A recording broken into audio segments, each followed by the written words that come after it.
मैंने कितने दिन पहले तैयारी शुरू की थी और आज से यदि कोई शुरू करे तो उसको कितने उसके चांसेस हैं?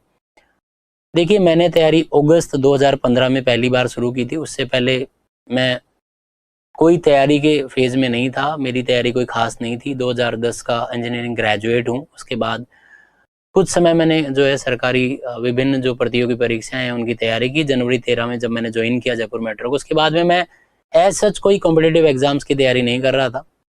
पहले की जो तैयारी थी बस वही तैयारी थी जो 2-3 और मैंने कॉम्पिटिटिव एग्ज़ाम्स पास किए उस दौरान 2013 से 15 के बीच। पर जब मैंने अगस्त 15 में मैं इंस्टीट्यूट जॉइन किया, उससे उस समय मेरी आरएएस को लेकर ऐसा कोई भी तैयारी नहीं थी। आप ज़ीरो मान सकते हैं, ज़ीरो से स्टार्टिंग थी। अगस्त 15 से लेकर और अगस्त 16 में जब प्रीलिम्स हुआ तो वो 1 साल की मेरी ऑलमोस्ट तैयारी थी बस। उसके बाद तो चीज़ों का रिवीजन आप मान लीजिए, इस दौरान भी रिवीजन जो है कंटिन्यू चल रहा था। तो आप ये मान लीजिए कि आज से भी यदि आप तैयारी शुरू करते हैं, आज की डेट से भी, और आप कल तक ज़ीरो पर थे, तो ये बहुत सफिशिएंट, बहुत जो है वो आपके पास पर्याप्त समय है कि आप आराम से बहुत अच्छी रैंक ला सकते हैं। आप तो सिलेक्शन का पूछ रहे हैं, मैं कह रहा हूँ आप अच्छी रैंक ला सकते हैं। जेरार्ड बटलर की एक मूवी है 300, अगर आप में से किसी ने देखी है तो। उस मूवी से हमें बहुत अच्छी शिक्षा मिलती है कि न केवल युद्ध बल्कि जीवन में किसी भी परीक्षा को पास करने के लिए, किसी भी परीक्षा को किसी परीक्षा के अच्छे परिणाम लाने के लिए ये इंश्योर करना जरूरी है कि शांति काल में आपने कैसी पढ़ाई की है, शांति काल में आपने कैसी तैयारी की है। यदि युद्ध है तो आपकी तैयारी अस्त्र और शस्त्रों से होगी। यदि ये पढ़ाई की परीक्षा है तो आपकी तैयारी नोट्स, पेन और बुक से होगी। तो आप यूं मान लीजिए कि आप एक विद्यार्थी हैं, तो आपका ये शांति काल है। शांति काल को मैं परिभाषित कर दूं, डिफाइन कर दूं, जब आपके सामने आपका गोल आपको फिजिकली दिखाई नहीं दे रहा है, विच मीन्स इसका अर्थ ये है कि आपके सामने अब कोई डेट नहीं है अभी कि किस तिथि को प्रीलिम्स होगा, किस तिथि को मेंस होगा। वो डेट आपके सामने अभी तक नहीं है, तो ये शांति काल है। अभी तो नोटिफिकेशन भी नहीं आया है। तो जब नोटिफिकेशन आ जाएगा उसके बाद तो बहुत अफरा तफरी मचने वाली है, बहुत तेजी से चीजें आगे बढ़ेंगी। तो इस शांति काल का आप जितना अधिक लाभ उठाएंगे उतना ही जो है आपको इसका लाभ मिलने वाला है। विद्यार्थी के 5 गुणों के बारे में आपने काफी कुछ सुना और पढ़ा होगा। काग चेष्टा, बको ध्यानम, स्वान निंद्रा, अल्पाहारी, गृह त्यागम। और जो है इनमें से विद्यार्थियों में सामान्यतया गुण नहीं पाए जाते हैं। ना तो जो है वो काग चेष्टा हमारे में होती है, ना जो है बगुले जैसा ध्यान होता है, ना ही जो है वो कुत्ते जैसी नींद होती है, ना ही हम अल्पाहारी होते हैं और ना ही गृह त्याग होता है। वो एक समय विशेष था। ये प्राचीन समय का जो है दौर था जब ये श्लोक बना था, ये श्लोक का कंपोजिशन हुआ था। वर्तमान समय में अगर मैं आपको कहूँ तो विद्यार्थी के लिए सबसे जरूरी अगर कोई बात है तो वह सोशल मीडिया से दूरी। आप में से बहुत सारे लोग जो हैं वो फेसबुक, इंस्टाग्राम और ट्विटर पे अपना एक्टिव अकाउंट रखते हैं। मैं भी रखता हूँ, नो डाउट कि मैं सभी पे, ट्विटर पे भी मेरा अकाउंट है, फेसबुक पे भी, इंस्टाग्राम पे भी है। पर आप और मैं, आपका जो पोजीशन है और मेरा जो पोजीशन है वो टेबल के दूसरी तरफ का है। आप टेबल के उस तरफ है, मैं टेबल के इस तरफ हूँ। आप जो आज चाह रहे हैं और जिस तरफ आना चाह रहे हैं मैं उस तरफ ऑलरेडी पहुंच चुका हूँ आपकी दुआओं से और इस पर ईश्वर की कृपा से। तो इसलिए आप इंश्योर करेंगे सोशल मीडिया से आप जितनी अधिक दूरी रखेंगे उसका पूरा लाभ आपको मिलेगा। यदि मैं इसका गणित आपको समझाऊं, मैथमेटिक्स इसकी समझाऊं, तो आप यूँ मान लीजिए कि एक दिन में मिनिमम 15 से 20 मिनट आप फेसबुक पे, व्हाट्सएप पे, ट्विटर पे, इंस्टाग्राम पे गुजारते हैं। तो एक महीने का अगर आप कैलकुलेट करेंगे तो लगभग 450 से 500 मिनट्स होते हैं। आप 1 साल का कैलकुलेट कर लीजिए। आप ये देखेंगे कि आप कितना समय व्यर्थ ही गुजार रहे हैं। क्योंकि एयरटेल का ऐड बड़ा अच्छा सा आता है, बात करने से बात बनती है। तो आप जो शुरुआत करते हैं एक मैसेज से और वो पता नहीं पूरा चैट चलती रहती है दोस्तों के साथ, फैमिली मेम्बर्स के साथ जो दुनिया के विभिन्न गोलार्ध में बैठे हुए हैं। पर वो समय जो है आपका व्यर्थ ही हो रहा है, क्योंकि आपका उद्देश्य जो है उस उद्देश्य की पूर्ति उस माध्यम से कभी भी नहीं हो सकती। इसलिए आप अपनी पढ़ाई पर ध्यान दें। आप इंस्टाग्राम, फेसबुक, इन सभी अकाउंट्स को डीएक्टिवेट कर दें क्योंकि ये आपके काम के नहीं है। पढ़ाई पर आप अधिक से अधिक ध्यान दें। रही बात राइटिंग प्रैक्टिस की, तो मेरा पर्सपेक्टिव ये है, जो हो सकता है किसी दूसरे सफल व्यक्ति के पर्सपेक्टिव से, दृष्टिकोण से अलग हो। मेरा मानना ये है कि भाई पहले आपके पास डेटा होना चाहिए। आपने अगर चीज़ों को अच्छी तरह से याद कर लिया है, समझ लिया है, आपकी चीज़ें दिमाग में रह रही हैं, उसके बाद आप लिखने की प्रैक्टिस करें। सबसे पहले अगर आप सीधा राइटिंग प्रैक्टिस पे जाएंगे तो आप कभी भी जो है उस अच्छे लेवल को अचीव नहीं कर पाएंगे। तो सबसे पहले आप चीज़ों को याद करें। एक बार आपको सब्जेक्ट के लगभग 8-10 टॉपिक अच्छे से याद हो गए हैं, तो फिर आप पूरा क्वेश्चन जो पुराने पेपर्स आप आरपीएससी की वेबसाइट से डाउनलोड कर लें, या टेस्ट सीरीज जब आपकी स्टार्ट कुछ बैचेज में जब यहाँ हो चुकी है और आपके बैचेज में भी जल्द जिनमें हो गई है अच्छी बात, जिनमें नहीं उनमें जल्दी स्टार्ट होगी जब आपका टेस्ट आपके कंडक्ट करवाए जाएंगे, तो उन चीज़ों को आप उस समय लिखने की प्रैक्टिस करिएगा। ऑल्दो वैसे भी लिख लिख कर कुछ विद्यार्थी याद करते हैं, तो वो एक अच्छी स्टाइल है, लिख लिख कर याद करना ही करना चाहिए। देखिए यूपीएससी और आरपीएससी में जो है वो बेसिक डिफरेंस ये है कि यूपीएससी में सब्जेक्ट ऑप्शनल सब्जेक्ट होता है जो अपने यहाँ नहीं है, साथ ही साथ वहाँ ऐसे का पेपर है जो यहाँ नहीं है। ऑप्शनल के 2 पेपर्स वहाँ होते हैं और ऐसे का पेपर होता है, एथिक्स और इंटीग्रिटी का वहाँ एक पेपर पूरा होता है। बाकी जीएस की यदि मैं बात करूँ तो general studies almost by and large थोड़ा बहुत कोई फर्क हो सकता है, बाकी लगभग उतना ही है। हिस्ट्री यूपीएससी का और हिस्ट्री आरपीएससी का, राजस्थान को आप अगर छोड़ दें तो ज्योग्राफी, पॉलिटी, साइंस, टेक्नोलॉजी, ये इकोनॉमी, ये सब सेम है। तो अगर आप यूपीएससी की तैयारी कर रहे हैं तो आप आरपीएससी के एग्जाम में भी अपियर हो सकते हैं, आरपीएससी की तैयारी करें तो आप यूपीएससी में अपियर हो सकते हैं। सिर्फ मैं जीएस की यहाँ बात कर रहा हूँ। साथ ही साथ आप ये देखिएगा कि जो सब्जेक्ट आप अभी पढ़ रहे हैं उन सब्जेक्ट्स को आपको साथ साथ करते जाना है। आप ये इंश्योर कर लीजिए कि कभी भी जो है आप अगर एक सब्जेक्ट को छोड़ते जाएंगे तो दूसरा सब्जेक्ट जो है वो आपको धोखा देगा हमेशा। देखिए कोई भी सब्जेक्ट पूर्णतः वफादार नहीं होता, कोई भी सब्जेक्ट पूर्णतः धोखेबाज नहीं होता। वो आपकी जो है उस सब्जेक्ट के प्रति वफादारी बताती है कि वो सब्जेक्ट कैसा आपको साथ जो है वो भविष्य में बर्ताव करेगा। मैं अगर मेरा आपको उदाहरण दूं तो मैंने ज्योग्राफी को बहुत अच्छा समय दिया, मैंने पब्लिक एडमिनिस्ट्रेशन को बहुत अच्छा समय दिया, मैंने Rajasthan history art culture, Indian history को बहुत अच्छा समय दिया। परंतु Rajasthan history art culture, Rajasthan जो है इंडियन हिस्ट्री और वर्ल्ड हिस्ट्री का जो पेपर 1 का फर्स्ट पार्ट है तो उसमें मेरे मार्क्स अच्छे नहीं हैं, पर इंडियन ज्योग्राफी के पार्ट में और पब्लिक एडमिनिस्ट्रेशन के पार्ट में मेरे मार्क्स बहुत अच्छे हैं, कंसिडरेबली अच्छे मार्क्स हैं। तो इसलिए आप अपना जो है पसंद का सब्जेक्ट चुन लें। एक बहुत अच्छा सा मैंने फॉर्मूला डेवलप किया था मेरी तैयारी के समय में, जो आपके साथ मैं शेयर कर लेता हूँ। मैं मेंस की बात कर रहा हूँ, यहाँ पर टोटल 800 नंबर का पेपर होता है, 200-200 नंबर के 4 पेपर्स होते हैं। आप सब इस चीज़ से भली बात ही परिचित हैं। आप अपनी पसंद का 450 450 मार्क्स का सिलेबस अपनी पसंद का उठाकर अलग कर लीजिए और 350 का अलग कर लीजिए। जो आपके एरिया ऑफ इंटरेस्ट का 450 है उसमें से मैं ये उम्मीद करता हूँ कि लगभग 60% मार्क्स आप अचीव करें, क्योंकि वो आपका एरिया ऑफ इंटरेस्ट का है। आपकी पसंद में तो आप 60% जो है वो अचीव करेंगे ही करेंगे, स्कोर करेंगे ही करेंगे, इसमें बड़ी बात भी नहीं, केवल first division, exact first division. तो आप देखेंगे कि वो 450 का जो 60% है वो 270 मार्क्स होता है, तो 270 मार्क्स आपके वहाँ आ गए, बचा 350। इस 350 में से आप केवल 40% मार्क्स स्कोर कर लीजिए। 40% अगर आप देखेंगे 350 का तो ये 140 होता है। 270 प्लस 140 410 मार्क्स है। अगर आपके 410 आउट ऑफ 800 आ गए तो आप बहुत अच्छी पोजीशन में हैं, बहुत अच्छी में। मैं उदाहरण के लिए आपको बता सकता हूं कि 2016 का जो मेंस का रिजल्ट रहा उसमें जो रिटन में जिनके हाईएस्ट मार्क्स आए हैं, रिटन में जो हाईएस्ट मार्क्स स्कोर किए गए हैं वो मात्र 425 हैं आउट ऑफ 800। तो आप देखिए कि बहुत ज़्यादा नहीं है, सिर्फ जो है 53% है। और आप देखो आपने खूब सुपर, राजा, स्टैंडर्ड 1 वीक सीरीज पढ़ के अपने 55-56% तो ले आते हैं। तो कोई बड़ी बात नहीं है, टेंशन वाली बात ही नहीं है, आप बहुत बढ़िया तैयारी कर रहे हैं। तो आप तो सिर्फ भरोसा खुद पर रखें और आगे बढ़ते जाएं। हाँ, मैंने जॉब के साथ प्रिपरेशन की थी, जैसा मैंने पूर्व में भी आपको बता दिया है। देखिए मेरी जो जॉब थी वो शिफ्ट की नौकरी थी, लाइक मॉर्निंग, इवनिंग, नाइट जो शिफ्ट होती है, ABC जिनको हम कहते हैं। शिफ्ट की नौकरी में टाइम मैनेज करना कोचिंग के लिए थोड़ा आसान होता है, परंतु लाइफ जो है काफ़ी हेक्टिक हो जाती है कि 6 घंटे की 4 घंटे शुरू में, बाद में 6 घंटे की क्लासेस, 8 घंटे की जॉब, तो आप पूरी तरह एग्जॉस्ट हो जाते हैं। उसके बाद घर जाकर आपको कोई समय नहीं मिलता पढ़ने का, बड़ी मुश्किल से आप 1-2 घंटा निकाल पाएंगे अगर आप भी उसी श्रेणी में हैं तो मैं मेरा अगर आपको बताऊं तो 8 घंटे की जॉब और 6 घंटे की क्लासेस, ऐसा लगभग मेरे साथ जो है वो 3 से 4 महीने रहा है। और ये 4 महीने मेरी लाइफ के सबसे अच्छे भी थे और सबसे कठिन दौर भी था।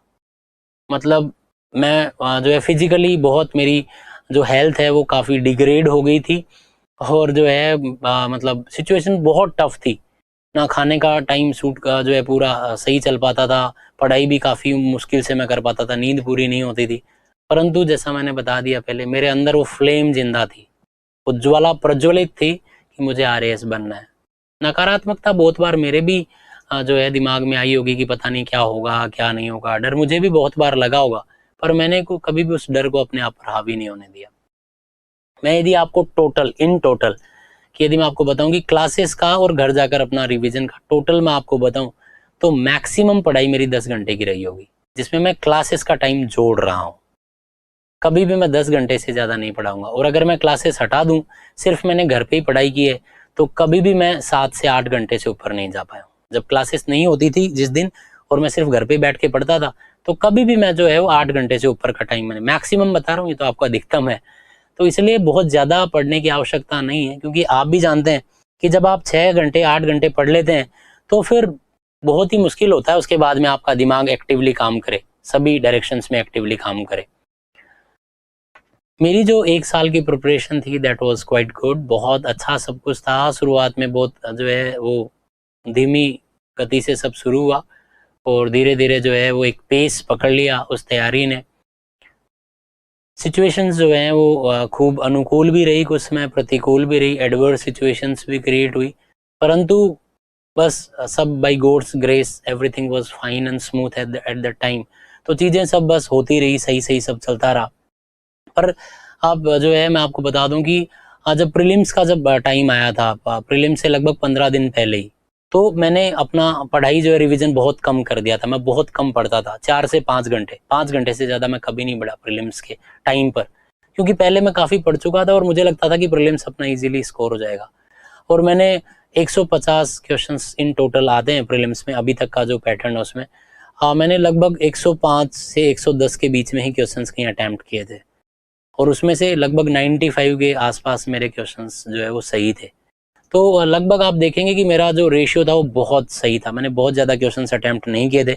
आप ये भी देखते हैं कई बार आप बहुत ज़्यादा अटेम्प्ट करते हैं, फिर आपके मन में आता है कि नेगेटिव मार्किंग के कारण ऐसा हो गया। पर मेरा जो अच्छा एनालिसिस है, मैंने खूब टाइम एनालिसिस किया है इस चीज़ पर कि नेगेटिव जो आप करते हैं, नेगेटिव मार्किंग कभी भी आपको धोखा नहीं देती। कि आप मान लीजिए अगर आपने 20 तुक्के लगाए हैं टोटल, 20 में से मैं अगर आपको ये बताऊं कि आपके सपोज 15 भी तुक्के गलत हुए और 5 भी सही हुए, तो आप उन 15 को जो है 1/3 आप कर देंगे, तो 5 और 5 नल, जीरो है, यानी नुकसान नहीं दिया उन्होंने। तो वो सिर्फ हम कहते हैं कि नेगेटिव मार्किंग के कारण मैं रह गई, परंतु ऐसा वास्तव में कभी होता नहीं है। एक बड़ा अच्छा सा सवाल आप पूछ रहे हैं कि करंट अफेयर्स का और इंटरव्यू में मेरे जो आज इंटरव्यू का कि भाई इंटरव्यू में क्या क्या हुआ था। देखिए इंटरव्यू का दौर अभी आपसे बहुत दूर है। फ्यूचर का विजन रखना एक अच्छी बात है कि आप भविष्यवादी सोच रखते हैं, ये बहुत अच्छी बात है। आप उस मुकाम पर भी सभी पहुंचेंगे ऐसी मैं आशा और उम्मीद करता हूँ और आप सभी के लिए शुभकामनाएं भी देता हूँ। परंतु वो बहुत दूर की बात है वर्तमान समय से, इसलिए बहुत ज़्यादा इन डिटेल हम उसकी चर्चा नहीं करेंगे। पर थोड़ा मैं बता दूं कि मेरी हॉबी फुटबॉल खेलना मेरी हॉबी रही है। दूसरा, सैनिक स्कूल चित्तौड़गढ़ का मैं एलुमनस हूँ। जयपुर मेट्रो रेल कॉरपोरेशन में मैंने काम किया हुआ था, उस समय मैं काम कर रहा था, इन सर्विस था और इंजीनियरिंग ग्रेजुएट में रहा हूँ। तो ये ही सवाल मेरे से जो है वो अधिकतम पूछे गए। 6 अक्टूबर 2017 को अंडर 17 फीफा वर्ल्ड कप पहली बार भारत में हुआ था और वो शुरू हुआ था 6 अक्टूबर से। तो उससे सवाल काफ़ी कुछ फुटबॉल से मुझे पूछे गए, बहुत सवाल पूछे गए, जो मेरी तैयारी बहुत अच्छी थी। दूसरा, मुझे मेट्रो रेल से, इंडियन रेल से और बुलेट ट्रेन से संबंधित भी काफ़ी प्रश्न पूछे गए। इंजीनियरिंग से ज़्यादा मुझे सवाल इसलिए नहीं पूछे गए कि 2010 का मैं पास आउट था और 2017 में मेरा इंटरव्यू हुआ, तो लगभग 7 साल से ऊपर का समय व्यतीत हो चुका था। और जो है वो सैनिक स्कूल का, चूंकि मैं एलुमनस हूँ, तो सैनिक स्कूल अपने आप में एक डिफरेंट जो है वो टाइप ऑफ इंस्टीट्यूशन है, नॉर्मल इंस्टीट्यूशन नहीं है। तो उससे भी संबंधित काफ़ी सवाल मेरे से पूछे गए। तो इन जिस्ट यदि इन समरी में आपको बताऊं, तो आप कहाँ से बिलोंग करते हैं, कौन से एरिया से हैं, आपका एरिया ऑफ इंटरेस्ट, आपकी हॉबी क्या है, आपने ग्रेजुएशन में किन किन सब्जेक्ट्स को पढ़ा है, आप यदि किसी सेक्टर में काम कर आ रहे हैं, तो किसी सर्विस में रहे हैं, तो उससे संबंधित ही प्रश्न पूछे जाते हैं जो टोटली आपसे अपने आप से जुड़े होते हैं। आपसे अलग ऐसे कोई सवाल ऐसा सच नहीं पूछे जाते हैं। करंट अफेयर्स जो है वो अपने आप में एक बड़ा ब्रह्म प्रश्न है, यक्ष प्रश्न है, जिसका कोई ऐसा एब्सोल्यूट आंसर नहीं है। करंट अफेयर्स का अगर आप देखें तो आप कोई भी मैगजीन ले लीजिए जो आपको अच्छी लगती है, आप किसी भी न्यूज़पेपर को जो आपके घर आ रहा है उसको आप पढ़ सकते हैं, आप किसी भी प्लेटफॉर्म को आप पढ़ सकते हैं। स्प्रिंग बोर्ड की जो ऐप है उस पर भी करंट अफेयर्स के कुछ वीडियोस जो है अवेलेबल हैं, आप उन्हें देख सकते हैं। स्प्रिंग बोर्ड की ऐप पर जो है वो काफ़ी कुछ टेक्स्ट भी प्रोवाइडेड है, वहाँ से आप देख सकते हैं। उसके अलावा भी जो है PIB और PRS आप नोट डाउन कर सकते हैं। एक तो प्रेस इंडियन ब्यूरो है PIB, उस पर लेख आप पढ़ सकते हैं। उससे आपको 2 फायदे मिलेंगे, एक तो आपका करंट अफेयर्स इंप्रूव होगा और दूसरा आपकी लेखन शैली भी वहाँ से इंप्रूव होगी। हिंदी इंग्लिश दोनों में वहाँ मिलेगा। दूसरा है PRS, वो सेंट्रल गवर्नमेंट का है, वो केवल इंग्लिश में ही आपको मिलेगा, वो भी आपको करंट अफेयर्स में और आपकी राइटिंग स्किल्स को इम्प्रूव करने का काम करेगा। तो और दूसरा कि भाई जो है वो मूवीज़ वेब सीरीज़ देखिए आपने उस टाइम, ये सब टाइम या सबसे दूर रहे। देखिए मैं मूवीज़ का बहुत शौकीन रहा हूँ, मेरी नेचुरल हॉबी है हॉलीवुड मूवीज़ देखना, और तकरीबन 350 के करीब मैं अब तक मूवीज़ देख चुका हूँ पिछले जो है वो 11-12 सालों में। खूब मैंने मूवीज़ देखी हैं, पूरी सीरीज़ की सीरीज़ देखी हैं। और प्रीलिम्स का तो मुझे याद नहीं है, पर मेंस का मुझे अच्छे से याद है। सबसे पहले मेंस शेड्यूल था दिसंबर 2017 में, सॉरी दिसंबर 2016 में, उसके बाद पोस्टपोन्ड होकर हुआ जनवरी 2017 में, और फाइनली मेंस जो है वो कंडक्ट हुए मार्च 2017 में। तो मैंने अच्छी तैयारी मेरी हो चुकी थी दिसंबर 16 के अनुरूप, परंतु पोस्टपोन्ड होने के बाद जनवरी में हो गया, तो थोड़ी और मेहनत मैंने की, थोड़ी और एक्स्ट्रा चीज़ें पढ़ी। फिर जब मार्च में जैसे ही पोस्टपोन्ड हुआ, उस समय आप यकीन माने कि फरवरी का और जो पूरा पीरियड था मैंने खूब मूवीज़ देखी हैं, वेब सीरीज़ देखी हैं, परंतु वो मेरा तैयारी का दौर था। मैंने बहुत अच्छी तैयारी की थी। मैं आपको बिल्कुल भी रिकमेंड नहीं करूँगा कि आप ऐसा कुछ करें, आप इन चीज़ों से दूर रहिए, क्योंकि समय महत्वपूर्ण होता है। अगर आपकी तैयारी बहुत अच्छी है तो आप खेलें, मूवी देखें, घूमें, कोई फ़र्क नहीं पड़ता है, परंतु आपकी तैयारी के लिए यदि समय कम पड़ रहा है तो फिर आप मूवीज़ में बेवजह अपना समय खराब ना करें। जॉब करते हुए तैयारी का थोड़ा जो है अपना टाइम टेबल शेयर करें। देखिए कभी भी जो है वो मेरा टाइम टेबल आपके काम नहीं आना है। मैंने क्या टाइम टेबल बनाया था, वो टाइम टेबल आपके काम इसलिए नहीं आना है क्योंकि वो मेरी अपनी परिस्थितियां थी सॉरी, मेरी अपनी परिस्थितियां थी और आपकी परिस्थितियां मेरी परिस्थितियों से बिल्कुल भिन्न है। आपकी और मेरी सिचुएशन सेम नहीं है, इसलिए आप अपना एक जो है वो टाइम टेबल बना लें। याद सिर्फ इतना रखना है कि आपको माइक्रो टाइम टेबल नहीं बनाना है, आपको मैक्रो टाइम टेबल बनाना है। बड़े स्तर पर आप बना लें कि मुझे अगले 2 महीने में जो है यहाँ के सब्जेक्ट सारे जो मैं पढ़ रहा हूँ या पढ़ रही हूँ उनका रिवीजन कर लेना है, साथ में मुझे थोड़ा सा ये और पढ़ना है। एक बात जो मैं आप सभी को स्ट्रिक्टली रिकमेंड करूँगा, आपको मैं विशेष जो है वो फोकस करते हुए कहूँगा कि आप हमेशा एक हार्ड कॉपी प्रिंट जो है ना वो सिलेबस का, प्रीलिम्स का और मेंस का सदैव अपने साथ रखिएगा, और उस सिलेबस को हर 7 दिन बाद एक बार पूरा पढ़ते रहें। सिलेबस अगर आपको याद है प्रीलिम्स का और मेंस का तो आपको ये बहुत मदद करेगा एग्जाम के समय में। जब आप अटेम्प्ट कर रहे होते हैं प्रीलिम्स में MCQ, तब भी ये काम आता है और मेंस में तो ये काम आता ही आता है। अब अगेन आप सोचेंगे कि किस प्रकार काम आता है, तो आप जब इस चीज़ को खुद फॉलो करेंगे तो आपको महीने 2 महीने बाद एक खुद को ही पता चल जाएगा कि किस प्रकार काम आता है। पेशेंस जो है that is the key to success. धैर्य का होना सफलता के लिए बहुत ज़रूरी है। जैसा मैंने कहा कि आपके बहुत सारे प्रश्न तो समय के साथ में ही जो है वो समाप्त हो जाएंगे, आप खुद को बस थोड़ा समय दीजिए। मेरे मार्क्स जो हैं वो 409 रिटर्न में है और 74 मार्क्स जो हैं वो इंटरव्यू में है, 483 इन टोटल हैं, 493 फर्स्ट रैंकर के हैं। 10 मार्क्स इन टोटल में कम हूँ फर्स्ट रैंकर से 2016 बैच के। और अगर आप रिटर्न की बात करें तो 425 हाईएस्ट थे, फर्स्ट रैंकर के 423 हैं और मेरे 409 हैं। हालांकि ये आपके कोई काम नहीं आने वाला है, पर चूंकि आपने सवाल पूछा है तो मैंने उनका आपको बता दिया है। अगर आप जॉब में हैं, ऑनलाइन क्लासेस हैं और रिवीजन है, तो अब इतना कोई ज़्यादा समस्या नहीं है कि ऑनलाइन क्लासेस आप कभी भी ले सकते हैं जब भी आपका फ्री टाइम हो, और ऑनलाइन क्लासेस जो हैं अपने आप में बहुत, उनका पेस जो है ऑफलाइन क्लास से काफ़ी स्लो रहता है। आप आराम से उन चीज़ों को जो है वो पढ़ सकते हैं। एक जो मैंने जॉब के साथ जो किया है कि आप क्या करें, अगर जो जॉब में है आप में से सिर्फ उन्हीं के लिए है कि आप एक शॉर्ट नोट टाइप बना लें। सपोज अगर मैं पॉलिटी की बात करता हूँ तो आप fundamental rights, fundamental duties, DPSP, presidential power से रिलेटेड जो आर्टिकल्स हैं उनको सिर्फ आर्टिकल लिख लें कि आर्टिकल 72, और उसको पढ़ लें 2-3 बार। बस उसका एक पेज पर वो जो है वो लिख कर और फोटो खींच के अपने मोबाइल में रख लें। जब भी आप ड्यूटी आवर्स में हैं तो आप एक बार उनको बस उस पेज को सामने निकालें मोबाइल की स्क्रीन पर और आप देखिए कि वो क्या है। आप उनको याद करने का प्रयास करें। आप देखेंगे कि लगभग 70 to 80% चूंकि आपने पढ़ा है तो आपको याद आ जाएंगे। कुछ अगर आपको याद नहीं आ रहे हैं तो घर जाकर सबसे पहले उनको रिवाइज करना है। सिमिलरली जब आप पूरे दिन पढ़ लेते हैं और रात को आप एकदम भाई कि अब सोने जा रहे हैं, बस सोने वाले हैं, उससे पहले आप आंखें बंद करके और टोटल जो आपने दिन में पढ़ा है या रिवीजन किया है उसको एक बार फिर से रिवाइज करने का प्रयास करें। कुछ चीज़ें ऐसी होंगी जो आपको बहुत जल्दी याद आ जाएंगी, कुछ चीज़ें आप भूलेंगे। जैसे बोलते हैं वापस खड़े होइए, अपना रजिस्टर उठाइए जिसमें लिखा हुआ है, या बुक जो आप रेफर कर रहे हैं उसको देखिए, उन चीज़ों को हाथों हाथ पढ़िए। आप अगर ये भी थ्योरी अपनाते हैं, ये भी आप प्रैक्टिस करेंगे तो निश्चित तौर पर कुछ चीज़ें आपको ज़्यादा याद रहने लगेंगी। इकोनॉमिक सर्वे का यूज प्रीलिम्स में भी है और मेंस में भी है। इकोनॉमिक सर्वे दोनों में बहुत महत्वपूर्ण है, प्रीलिम्स में भी काम आता है और मेंस में भी काम आता है।